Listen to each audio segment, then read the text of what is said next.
যদি মানুষ তাদের নিজের কথাগুলো খেতে পারত, তাহলে তারা বুঝতে পারত যে এগুলো কতখানি তেতো। মানুষের মুখে বলা কথার একটা আলাদা শক্তি আছে।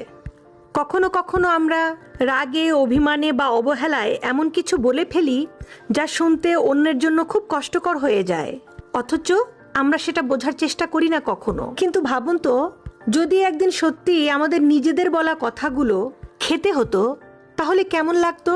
মিষ্টি বা ভদ্রভাবে বলা কথা হয়তো বা সুস্বাদু লাগতো, কিন্তু কটূক্তি, অপমান বা কষ্ট দেওয়ার মতো কথা হলে সেটা হয়তো একেবারেই স্বাদে তেতো আর গিলতেও কষ্ট হতো। আর তখনই হয়তো আমরা বুঝতাম আমাদের জিভ থেকে বের হওয়া প্রতিটা শব্দের কতটা ওজন আছে, আর তা অন্যের হৃদয়ে কেমন প্রভাব ফেলে। তাই কথার আগে একটু ভেবে বলা জরুরি, কারণ কথার কোনো ওষুধ নেই। একবার বলে ফেললে তা আর ফেরানো যায় না কখনো। নিজের কথাই যদি একদিন নিজের কাছে তিতো হয়ে ওঠে, সেটাই হবে সবচেয়ে বড় অনুশোচনা।